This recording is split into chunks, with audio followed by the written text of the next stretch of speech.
लखीमपुर खीरी के श्रीनगर विधानसभा क्षेत्र के पतरासी में आयोजित संविधान बचाओ संवाद कार्यक्रम में कांग्रेस सांसद राकेश राठौड़ ने केंद्र और राज्य सरकार पर जमकर निशाना साधा। उन्होंने राम मंदिर दान, पेपर लीक और सरकारी नीतियों को लेकर सरकार को घेरा। कार्यक्रम का आयोजन संभावित प्रत्याशी नेहा चौधरी पटेल ने किया। इस दौरान कांग्रेस के कई स्थानीय पदाधिकारी अनुपस्थित रहे, जबकि सीतापुर की टीम मंच पर मौजूद रही।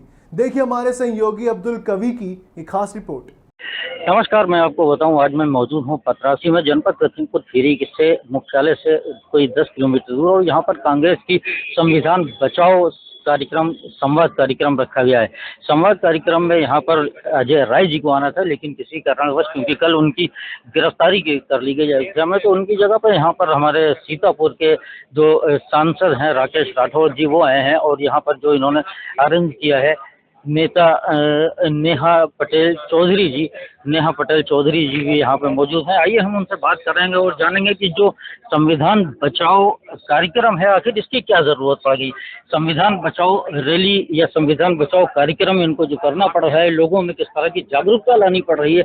इसके साथ ही मैं नेहा जी से भी बात करूंगा और जानूंगा कि क्षेत्र में किस तरह से वो लोगों के बीच जा रही हैं, उनकी क्या क्या समस्याएं हैं, उसको समझने के लिए कहां तक उनके कदम कारगर साबित हो रहे हैं। पब्लिक एशिया न्यूज के साथ अपने सहयोगी अनुज गुप्ता के साथ अब्दुल कवी की रिपोर्ट। सबसे पहले लखीमपुर में आपका बहुत स्वागत है। मैं जानना चाहूंगा, जो संविधान बचाओ दिवस है, इसका क्या है? देखिए, ये हमारी पार्टी की ओर से पूरे देश में संविधान को लेकर तमाम कार्यक्रम किए जा रहे हैं। भारतीय जनता पार्टी जिस तरीके से संविधान को, मूल्यों को कमजोर कर रही है, तो पूरे उत्तर प्रदेश में हम लोग संविधान बचाओ कार्यक्रम कर रहे हैं। कि आज मेरा, हमको लगता है, कम से कम 70वां कार्यक्रम होगा। 70। इससे पहले भी लखीमपुर में कई कार्यक्रम किए हैं। अभी गोला में किया था हम लोगों ने, आपने सुंदरबल में किया था, उससे पहले बितौली में हुआ। अभी रविंद्र भाई मोहम्मदी में बड़ा कार्यक्रम करने जा रहे हैं 2,500 लोगों का। ये संविधान के प्रति लोगों को जागरूक करने का काम है। अभी पीछे हम लोग जालौन में करके आए, बरेली में करके आए। अभी हमारा 12 तारीख को आंवला में लगा है, 13 तारीख को बरेली में है। सर, क्या समझाना 17 तारीख को शाहजहांपुर है। अब संविधान के प्रति जो खतरे हैं, भारतीय जनता पार्टी संविधान को कमजोर कर रही है और धीरे धीरे संविधान की कीमत को, मूल्यों को खत्म कर रही है। उसी के प्रति हमारे नेता आदरणीय राहुल जी भी संविधान को लेकर चल रहे हैं लोगों के बीच, और संविधान की रक्षा करने का संकल्प लोगों से ले रहे हैं। हम लोग भी उसी के तहत लोगों को जागरूक करने का काम कर रहे हैं कि संविधान की रक्षा हो, संविधान की रक्षा होगी और संविधान बचा रहेगा तो देश के अंदर दलितों का, पिछड़ों का, तमाम कमजोर वर्ग के लोगों के साथ इंसाफ होगा। नहीं तो भारतीय जनता पार्टी चाहती है कि ये सिर्फ दास और गुलाम बने, 5 किलो राशन के सहारे रहे, राज हमारे हाथ में। सर, आज अजय राय जी जो आपके प्रदेश अध्यक्ष हैं, उनका आना भी यहाँ पे था, लेकिन उनको किसी, देखिए, 27 तारीख को केंद्रीय नेतृत्व के द्वारा एक कार्यक्रम लगाया गया कि अयोध्या में जो चढ़ावा चोरी हुआ है उसके खिलाफ एक कार्यक्रम करना है, और ट्रस्ट के सामने इन लोगों का धरना था। 28 तारीख को मीटिंग होती है तनिष पुनिया जी के घर पे, और वहाँ तय होता है कि जो सांसद हैं 4 वो और कुछ और लोग वहाँ जाएंगे। 30 तारीख को अजय राय जी का कार्यक्रम यहाँ लगा था, लेकिन अचानक वो प्रोग्राम हो गया तो वो अयोध्या चले गए। हम सीतापुर से यहाँ आ गए। सर, एक आजकल बहुत गर्म मुद्दा चल रहा है जो पब्लिक के बीच में है, पेपर लीक को लेकर, क्या कहेंगे आप पेपर लीक? देखिए, पेपर लीक के बारे में सबको पता है, भारतीय जनता पार्टी इस देश के नौजवानों, छात्रों के साथ खिलवाड़ कर रही है। रोजगार है नहीं, कहीं पे नौकरी नाम की चीज बची नहीं है, तो इस तरीके से पेपर लीक करा के लोगों के साथ खिलवाड़ करें। आपने देखा होगा, अभी दोबारा जब नीट की परीक्षाएं हुई हैं तो आपने देखा होगा कैसे वो छोटी छोटी बच्चियां बेचारी गस खा के गिर रही हैं। कोई 1 मिनट लेट हुआ, कोई आधा मिनट लेट हुआ। अरे, लोग खेती बेच के, कर्जा लेके बच्चों को कोचिंग पढ़ाते हैं, और फिर बच्चों के साथ इस तरीके का खिलवाड़ किया जाता है। इस तरीके से परीक्षाओं में धांधलियां हो रही, पेपर लीक हो रहे हैं। ये देश के भविष्य के साथ खिलवाड़ है। सर, कांग्रेस जनता पार्टी भी इसी मुद्दे पर काफी दिन से प्रोटेस्ट कर रही है दिल्ली के जंतर मंतर पे, क्या आपकी पार्टी उनका समर्थन कर रही है? कांग्रेस पार्टी पूरे देश के अंदर फैली हुई पार्टी है, पूरे देश के अंदर जड़ें हैं। कहीं पे कुछ कमजोरियां आ गई थी, उसको हम लोग दूर करने का प्रयास कर रहे हैं। कांग्रेस पार्टी को किसी के समर्थन की करने की जरूरत नहीं। कांग्रेस पार्टी खुद अपने आप में इतनी सक्षम है कि लोग जो है उनके साथ आते हैं, उनसे जुड़ते हैं, और ये अभियान हम लोग लगातार चला रहे हैं। तो अगर इन्हीं बातों के लेके कोई दूसरा दल भी कर रहा तो ये तो लोकतंत्र में सबको अधिकार है। लोग अन्याय के खिलाफ आवाज उठाएं, आवाज बुलंद करें, पे तो सबका अधिकार है। मैं जानना चाहता हूँ क्या जो कांग्रेस जनता पार्टी ये पार्टी बनी है वो उसका आपकी पार्टी समर्थन करती है? आपका कोई देखिए, अगर छात्रों के साथ अन्याय है, इस देश के भविष्य के साथ अन्याय है, तो कांग्रेस पार्टी हर जगह पे उनके साथ खड़ी है। अब वो कांग्रेस जनता पार्टी अगर इस मुद्दे को उठा रहे हैं तो कोई हमारा कॉपीराइट नहीं है कि हम ही इस मुद्दे को उठाएंगे। कोई भी पार्टी अगर इस मुद्दे को उठाती है, छात्रों के लिए, किसानों के लिए, किसी के भविष्य को लेके, इस देश के भविष्य को लेके अगर कोई लड़ना चाहते हैं तो स्वागत है, सब लोग अपना काम कर सकते हैं। एक और सवाल है सर, प्रभु श्री राम के मंदिर का जो चंदा चोरी हुआ है उस पर आपकी क्या राय है, क्या कहना चाहिए? ये करोड़ों लोगों की आस्था के साथ खिलवाड़ किया गया है, करोड़ों लोगों की आस्था के साथ इन्होंने मजाक बनाया है। लोग बड़े श्रद्धा के साथ अपने आराध्य को जाते थे, कुछ अर्पण करते थे। अब वो उन्होंने चंदा चोरी करके इस देश के करोड़ों श्रद्धालुओं की भावना पे चोट पहुंचाया है, अक्षम्य अपराध किया है। तो इसके लिए कांग्रेस पार्टी को बड़ा आंदोलन करना चाहिए। आंदोलन के लिए तो गए थे, लोकतांत्रिक तरीके से गए थे तो गिरफ्तार किया, हाउस अरेस्ट किया है। मैं अपना परिचय देते हुए बताना चाहती हूँ, मैं पटेलिया चौधरी।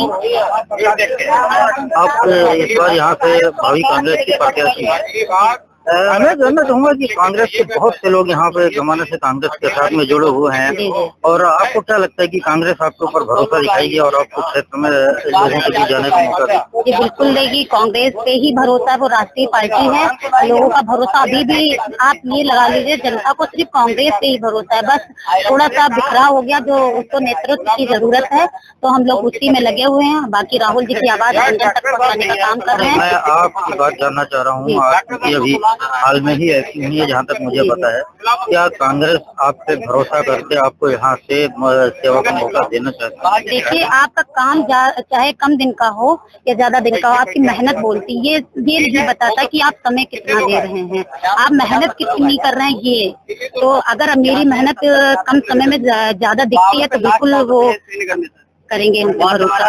आपको क्या लगता है, क्योंकि बराबर क्षेत्र में बनी हुई है, आपको क्या लगता है लोगों का रुझान इस समय कुछ बदल रहा है भाजपा के प्रति और कांग्रेस के प्रति अच्छा हो रहा है? जी बिल्कुल, रुझान बढ़ रहा है और झुकाव उसका कांग्रेस की तरफ है, क्योंकि हमारे राहुल जी जो जननायक हैं, वो जनता, आम जनता भी जानती है कि किसी भी चीज की मुद्दे की आवाज हो, किसी जनता देखिए वोट उस पे नहीं देती है, वो चाहती शिक्षा पे काम हो और विकास पे काम हो, तो वो हमारे राहुल जी ही उसका मुद्दा उठा रहे हैं। अगर बात की जाए श्रीनगर क्षेत्र की, तो क्या क्या वहाँ पे अहम मुद्दे हैं जिन पर आप काम करना चाहेंगे? आप ये लगा लीजिए श्रीनगर क्षेत्र की, जैसे यहाँ की शारदा नगर की आप रख लीजिए बात, तो जनता को बहुत समस्याएं होती हैं मौसम में। जब अभी बारिश का मौसम आया है तो खेती बाड़ी में जानवर के लिए चारा लाना, अब लोग उस पर काम ही नहीं करना चाह रहे हैं, तो बहुत सी समस्याएं यहाँ क्षेत्र में। अब एक एक तो नहीं आपको बता सकते। क्या आपने कोई रोड मैप तैयार किया है कि उनकी समस्याओं को किस तरह निदान मिले? जी अभी तो हमने शुरुआत की है, बाकी बिल्कुल तैयार किया जाएगा।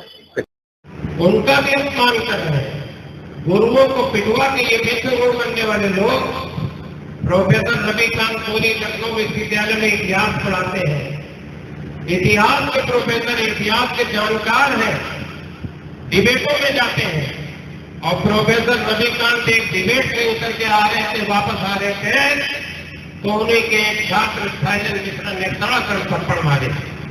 और प्रोफेसर रविकांत के साथ भी नहीं है, ये सुजीत कुमार के साथ भी होता है।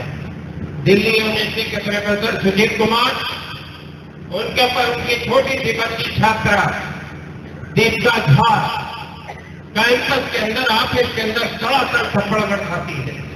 और इस लड़की का इंटरव्यू देख रहे थे बीबी न्यूज पे, तो लड़की बड़े अहंकार से कहती है कि मैं भारत की बेटी हूँ, मैं भारत की बेटी हूँ, मैं भारत की बेटी हूँ। अरे अगर आप भारत की बेटी हो तो वो गुरु समाज प्रोफेसर अपने पिता के उम्र के प्रोफेसर को जिसको पीट रही हो, जिसको पर थप्पड़ बरसा रही है, वो का युगांडा के पुरुष से क्या है? जब कि पिछड़ी जात से आते हैं, वर्मा बिरादरी से, कुर्मी बिरादरी से आते हैं तो पीट दो। प्रोफेसर रविकांत के साथ ये था कि कोरी जात से आते हैं, कोरी जात से आके इतिहास की बात कैसे कर सकता, तो पीट दो। जज साहब के साथ ये था कि अनुसूचित जात से आते हैं, कमजोर वंचित तबके से आते हैं, तो जूता फुसवा दो।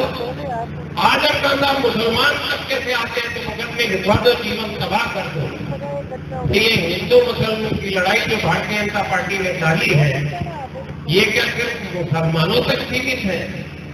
दलितों के साथ, पिछड़ों के साथ अत्याचार नहीं है क्या? इन लोगों के साथ नहीं है? पिछड़े वर्ग के लोगों के आरक्षण को तहस नहस कर दिया, तमाम तरीके का उत्पीड़न है। काकोरी में फांसी बिरादरी के एक नौजवान रमाकांत, क्या नाम था डॉक्टर? रमाकांत, काकोरी वालों का नाम क्या था? रमाकांत।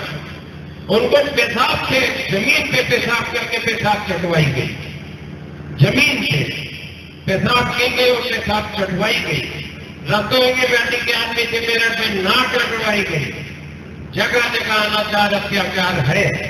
और यही नहीं रुका है, जूते में पेशाब पिलाई जा रही, मुंह पे पेशाब की जाने लगी है। मध्य प्रदेश की घटना आप लोगों को याद होगी, मध्य प्रदेश की घटना याद है प्रधान जी?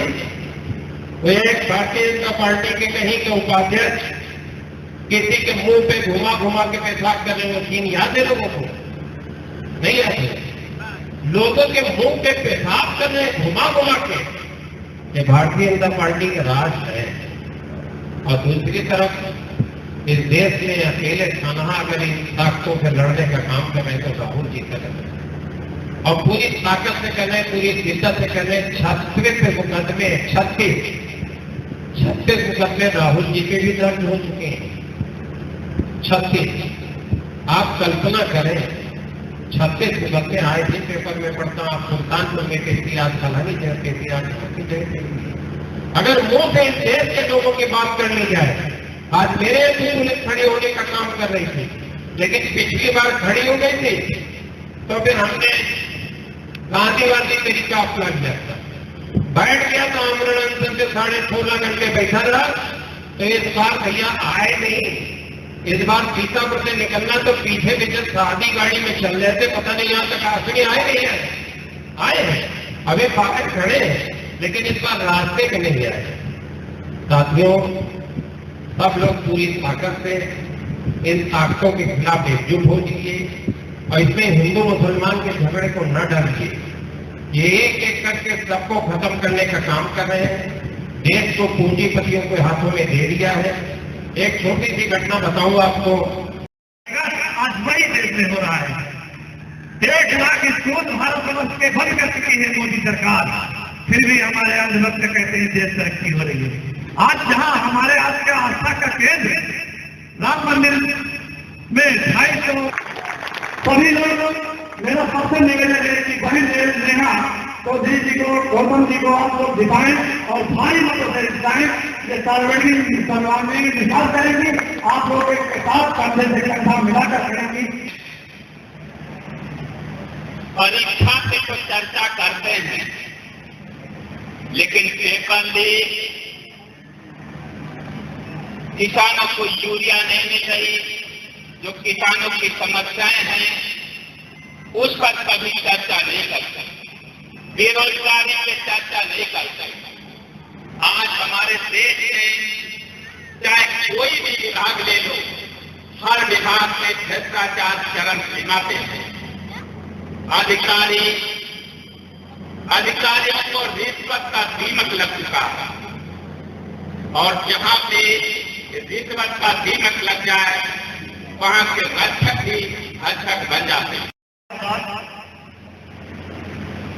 माननीय मनचासी सांसद लोकप्रिय आरपी वर्मा साहब, यहाँ के कांग्रेस पार्टी के जिलाध्यक्ष जी, पूरी कांग्रेस पार्टी की कमेटी को मैं धन्यवाद देता हूँ। ज्यादा ना कि आप लोग जानते होंगे 2014 में झूठे वादे करके कि 15 लाख दूंगा, आप सरकार बनाई है हमारी, क्या किसी के खाते में 15 लाख आए? 180 रुपए की यूरिया थी, 490 की डीएपी थी, और कोई सोचता नहीं था। आज आपको 1 किलो यूरिया खरीदने के लिए कम से कम 400 रुपया। मैं ये नहीं कहता कांग्रेस को दो, आप कांग्रेस की सरकार और भाजपा की सरकार में आप तुलना करिए कि 2014 में सोना 24 से 25,000 रुपया तोला था, चांदी 29 से 30,000 रुपया किलो थी। आज पहले सोना और चांदी बेचने का काम किया कि देश की अर्थव्यवस्था कमजोर की जाए। जितना सोना चांदी था सब बेचते गए। 2 मई को उन्होंने 14,000 करोड़ का सोना और बेच दिया। कहा यही घाटे में है। ऐसे प्रधानमंत्री आए, रेल बेच दिया, खेत बेच दिया, हवाई जहाज बेच दिया, जितने का कारखाने से सब बेच दिए। हर चीज भारतवर्ष की कांग्रेस सरकार ने बनाई थी। आज मोदी जी ने जो बाबा साहब का सपना था, शिक्षित बनो, शिक्षित करो, संगठित रहो। अब एक बड़ा संविधान बचाओ संवाद कार्यक्रम आपने पीछे किया था 4 मई को, क्यों 4 मई को 7 मई को, जिसमें श्री राजन पाल गौतम जी मुख्य अतिथि थे। यहाँ गौतम जी लगभग हमको 5 माह पूर्व मिली थी डॉक्टर सर्वेश जी के साथ। ये पति पत्नी दोनों मेरे पास आए और ब्रजेंद्र राठौड़ जी ये काम लखीमपुर में बखूबी कर रहे हैं। इस तरीके के लोगों को, जो लोग राजनीति में कांग्रेस पार्टी की बातों को, जो विचारशील लोग हैं, जो वैचारिक साथी हैं, उनको लखीमपुर में बढ़ाने का काम डॉक्टर ब्रजेंद्र जी करते रहते हैं। डॉक्टर अपने नेहा गौतम जी को, सर्वेश वर्मा जी को, पटेल जी को हमको मिलवाया था। जब मैं पहली बार मिला नेहा जी से और सर्वेश जी से, एक उत्कंठा है कि हम इस क्षेत्र में जाके लोगों के लिए कुछ करें। फिर धीरे धीरे कांग्रेस पार्टी में जबकि चली गई, काम करती चली गई। एक खुशखबरी नेहा गौतम जी के लिए आपके बीच में लेना चाहते हैं कि लखीमपुर के महिला सभा की जिलाध्यक्ष पे होने वाली है, इनका नाम रखा गया है। जल्द इनका मनोनयन हो जाएगा आपके बीच। एक कार्यक्रम सुंदर प्रति नेहा जी ने किया था, वो भी बहुत भयंकर करके ये दूसरा कार्यक्रम है। अभी उन्होंने भारत जोड़ो यात्रा की थी कुछ समय पूर्व, तो कन्याकुमारी से कश्मीर तक आप कल्पना कर ली, कन्याकुमारी 44-45 डिग्री सेल्सियस का पारा होता है और कश्मीर जहां पे हड्डियां कपा देने वाली ठंडक, 4200 किलोमीटर से ज्यादा की यात्रा, 4.5 महीने से ज्यादा लगातार चलना, और भारत जोड़ो यात्रा में बहुत जीवट वाले इंसान कोई हमसे आपसे कोई कह दे सीतापुर या लखीमपुर तक पैदल चले जाएं तो हम लोग हाथ उठा देंगे। आप कल्पना के लिए उस व्यक्ति, उस नेता के जीवट को जरा समझने का प्रयास करिए। हमारे आपके लिए कन्याकुमारी से कश्मीर तक पैदल चले, और भारत जोड़ो यात्रा का जो मूल था वो देश में नफरत के माहौल को खत्म करना था, संविधान का रक्षा था और जातिगत जनगणना कराना था। सांसद जी सीतापुर से राकेश राठौड़ जी और मंच पर उपस्थित हमारे साथी और आप सब देवकुल जनता को मैं दिल से धन्यवाद करना चाहती हूँ कि आप इस मौसम में भी आप यहाँ पर उपस्थित होकर मुझे सम्मान दिया। और मैं आपके बीच इसी तरह, चाहे बारिश हो चाहे कुछ हो, मैं आप लोगों के बीच में इसी तरह रहूंगी और आपके बीच रहकर आपकी समस्याओं को सुलझाने का काम करूंगी। और मैं वादा नहीं करती हूँ जैसे सारे नेता करते हैं, पर मैं वादा पूरा करूंगी आप सब लोगों का। नेता बड़े बड़े कहते हैं मैं खून बहाऊंगा, और आप लोग पसीना बहाते हैं, लेकिन लोग कह जाते हैं खून बहाऊंगा। आप कभी बहाइए तो दिखाइए, आप लोग भी जाइए तो जनता कहती है लोग यहाँ आते तक नहीं है, मेरी समस्याओं को सुनते तक नहीं है। कभी आप उनकी समस्याओं को सुनिए। आप पसीना बहाने की बात करते हैं तो खून बहाने के लिए आपके लिए तैयार, आज हम उनके लिए खून बहाएंगे। मैं इसी के साथ अपनी वाणी को धन्यवाद करती हूँ और आप सबको फिर से धन्यवाद करती हूँ कि आप लोग इसी तरह राहुल जी के विचारों को आगे बढ़ाते रहिए और हम आपके बीच इसी तरह राहुल जी के विचारों को प्रस्तुत करते रहे। प्रोग्राम यहाँ पटरासी में है, तो साथियों हाथ जोड़ के निवेदन है कि माननीय राकेश राठौड़ जी ने, हमारे मेहमानों ने आपसे एक साथ जोड़ करके विनती की है और आपके सामने हमको भी डांटा। देख रहे हो गया ज्यादा नहीं जानता, लेकिन जो जानता है वो।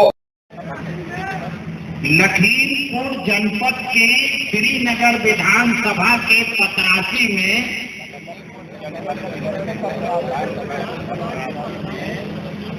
आज संविधान बचाओ संवाद में इकट्ठा होकर यह संकल्प लेते हैं कि इस श्रीनगर विधानसभा क्षेत्र में